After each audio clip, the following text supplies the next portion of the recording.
तुम कहो तो तुम्हारे पति को अभी रास्ते से हटा दूं।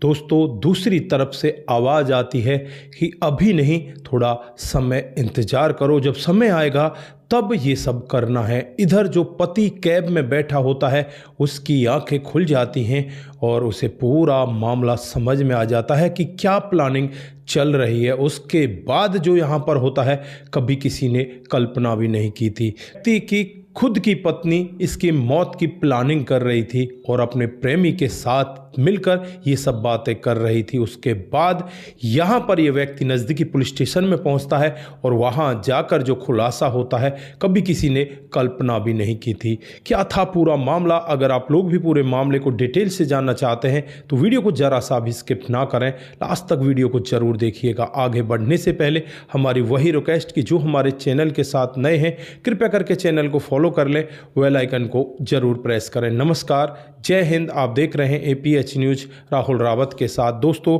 आज की जो हकीकत की घटना आप लोगों को बताने जा रहा हूं, ये राजस्थान के अलवर की हकीकत की घटना है। यहाँ पर अर्नब नाम का एक व्यक्ति, जिसकी साल 2018 में अर्चना के साथ में शादी हो जाती है। जो अर्नब होता है वो बैंक में मैनेजर होता है, प्राइवेट बैंक में वो जॉब करता है और जयपुर नौकरी किया करता है।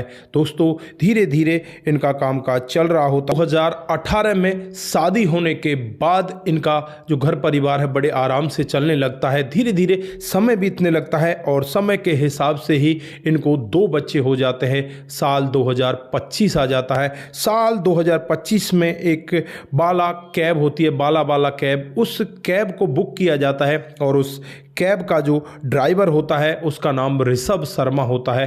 दोस्तों, ऋषभ शर्मा के साथ जब पहली बार अर्चना उस गाड़ी में बैठती है तो उस गाड़ी में बैठने के बाद अर्चना को उससे प्यार हो जाता है। प्यार धीरे धीरे ऐसे आगे बढ़ने लगता है, एक दूसरे के साथ ये जीने मरने की कस्में खाने लगते हैं। 2 बच्चों की माँ अपने पति के होते हुए दूसरे गैर मर्द के साथ इस तरह के प्यार प्रसंग में होती है। दोस्तों, पति को कानों कान खबर नहीं लगती और धीरे धीरे समय बीतने लगता है और समय यहाँ पर ऐसा आ जाता है, एक दिन जो पति पत्नी है आपस में इनके बीच में झगड़ा होने लगता है, क्योंकि पति को यहाँ पर कुछ भनक लग जाती है कि ये किसी लड़के से बातचीत करती है। दोस्तों, पति यहाँ पर उससे कहता है कि अगर तू उसके साथ खुश है, उसके साथ जाना चाहती है तो खुशी खुशी उसके साथ जा सकती है। लेकिन यहाँ पर वो यही कहती है कि अगर मैं तुमसे अलग हुई तो मुझे 50 लाख रुपए चाहिए। दोस्तों, 50 लाख की बात सुनकर जो अर्नब है एकदम बहुत ज़्यादा गुस्से में आ जाता है और कह देता है कि मैं तुम्हें फूटी कौड़ी भी नहीं दूंगा। तुम अपने प्रेमी के साथ जाना चाहती हो ना तो अच्छे से जाओ, लेकिन पैसों की कौन सी डिमांड है, मैं तुम्हें पैसे भला क्यों दूंगा। इसी तरह से कामकाज आगे बढ़ने लगता है।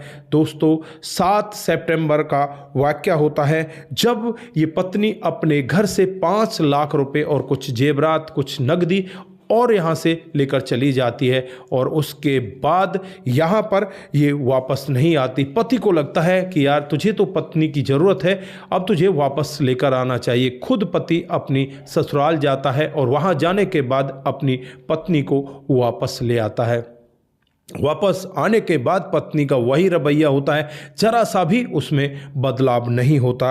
दोस्तों, फिर यहाँ पर 6 मार्च 2026 का वाकया होता है जब पति उसी कैब में बैठा होता है और वो कैब ड्राइवर सीधे जयपुर से अलवर की तरफ आ रहा होता है। रास्ते में जैसे ही वो थोड़ा करीब 15 से 20 किलोमीटर चलता है तो यहाँ पर जो अर्नब है उसकी एक आदत है कि वो कैब में बैठते ही बस अपनी आंखें बंद कर लेता है और सो जाता है। आज भी वो यहाँ पर सो रहा होता है। तभी यहाँ पर इस कैब ड्राइवर के पास एक फ़ोन आता है और फ़ोन पर ये बातें करने लगते हैं। फ़ोन पर ये कैब ड्राइवर कहने लगता है कि अगर तुम चाहो तो तुम्हारे पति को मैं अभी ख़त्म कर दूं। दोस्तों, यहाँ पर इतनी बातें सुननी थी, एकदम अर्नब के कान खड़े हो जाते हैं और वो चुपचाप पूरी बातों को सुनने लगता है। सामने से यहाँ इस तरह का कोई और आवाज़ इसको नहीं सुनाई देती कि दूसरे वाले की आवाज़ सुनाई दे, लेकिन ये समझ चुका था कि ये सब बातें तेरे लिए हो रही हैं। दोस्तों, अब यहाँ पर जैसे तैसे करके ये अपने घर पहुँच जाता है, क्योंकि सामने से उस महिला ने यही कहा था कि अभी समय नहीं है, जब समय आएगा तब देखा जाएगा, अभी ऐसा कुछ भी नहीं करना है। और फिर अर्नब अपने घर पहुंच जाता है। घर जाने के बाद वो रात भर सो ही नहीं पाता, बहुत ज़्यादा परेशान रहता है। परेशान रहकर जैसे ही अगला दिन आता है 7 मार्च 2026, वो नज़दीकी पुलिस स्टेशन में पहुंच जाता है और वहां जाने के बाद पूरी कहानी पुलिस वालों को डिटेल से बताता है किस तरह से मेरी पत्नी अपने प्रेमी के साथ मिलकर मुझे ख़त्म करना चाहती है। दोस्तों, पुलिस वाले भी यहाँ पर ज़्यादा कुछ देरी नहीं करते, क्योंकि पुलिस वालों को ये ऑडियो रिकॉर्डिंग भी देता है। ऑडियो रिकॉर्डिंग को सुनने के बाद पुलिस की समझ में आ जाता है कि वाकई में ही ये लोग ऐसा करना चाहते हैं। दोस्तों, अब यहाँ पर पुलिस इनके घर पर दस्तक देती है, वहाँ से अर्चना को गिरफ्तार कर लेती है। उसके प्रेमी जो ऋषभ शर्मा है उसे भी गिरफ्तार कर लेती है। दोनों को गिरफ्तार करने के बाद अब पुलिस इन्हें जेल के अंदर बंद कर देती है। जांच पड़ताल का सिलसिला चला हुआ है। जांच पड़ताल पुलिस कर रही है कि वाकई में ही ये लोग करने वाले क्या थे, कब की इनकी प्लानिंग थी, क्या उस प्लानिंग में था, वो सब बातें अभी पुलिस जांच पड़ताल कर रही है। जल्द ही इस सब का खुलासा करने वाली है। तो दोस्तों, ये रही आज की एक छोटी सी कहानी जो हमें ये दर्शाती है कि किस तरह से आजकल पत्नियां हो रही हैं। पहले राजा रघुवंशी, बहुत सारे ऐसे केस आप लोगों ने सुने होंगे जिसमें किस तरह से पत्नी अपने पति को रास्ते से हटा देती है। कोई तो लीले ड्रम में पैक कर देती है, तो कोई 75 टुकड़े कर देती है। दोस्तों, ऐसी ऐसी पत्नियां हो रही हैं। ये घोर कलयुग आ चुका है। आप लोग यहाँ पर क्या कहना चाहते हैं? आपकी जो भी राय है एक बार कमेंट बॉक्स में जरूर दीजिएगा। दोस्तों, जिन साथियों ने हमारे पिछले वीडियोज पर कमेंट किए थे उनका नाम हम यहाँ पर बारी बारी से लेने वाले हैं। तो जो सबसे पहला कमेंट आता है वो समाधान पाटिल जी का आता है। वो लिखते हैं कि भाई साहब, जो तुम कहानी सुनाते हो वो अनपढ़ आदमी की भी समझ में आ जाती है। समाधान पाटिल, जलगांव, महाराष्ट्र से बहुत बहुत धन्यवाद। कुमार केसी जी, जय श्री राम, जय शंभू, जय श्री राम, जय शंभू। शंकर स्वामी, आपकी कहानी बहुत ही अच्छी लगती है, बहुत बहुत धन्यवाद। सपन देहे जी, आपकी कहानी अच्छी लगती है, बहुत बहुत धन्यवाद।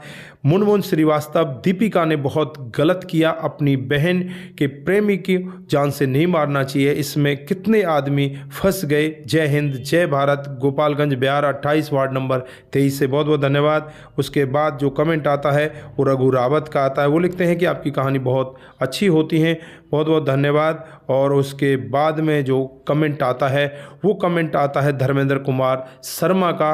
वो लिखते हैं कि आजकल की महिलाओं का क्या किया जाए, बहुत बहुत धन्यवाद। उसके बाद विजेंद्र शर्मा जी, क्या करें राहुल जी, आजकल के ज़माने में औरतों ने हवस के चक्कर में अपने पति को भी मरवा देती हैं। बहुत सारी ऐसी घटनाएं हमारे सामने देखने को मिलती हैं। बिल्कुल आपने सही कहा। उसके बाद में मोनू जैन जी हमें कमेंट करते हैं, बहुत बहुत धन्यवाद। उसके बाद में जो विजय दुबे जी हैं वो कमेंट करते हैं, बहुत बहुत धन्यवाद। उसके बाद में जो कमेंट आता है वो कमेंट आता है कमल सिंह चौहान जी का। वो कहते हैं कि आपकी कहानी बहुत ही बेहतर होती है। कमल जी, बहुत बहुत धन्यवाद। आप सभी का दिल की गहराइयों से बहुत बहुत धन्यवाद। आप सभी लोग इसी तरह से हमारे साथ बने रहें, इसी तरह से अपने कमेंट हमारे साथ में साझा करते रहें। सतर्क रहें, सावधान रहें, रिश्तों की अहमियत को ज़रूर समझें। नमस्कार, जय हिंद, जय भारत।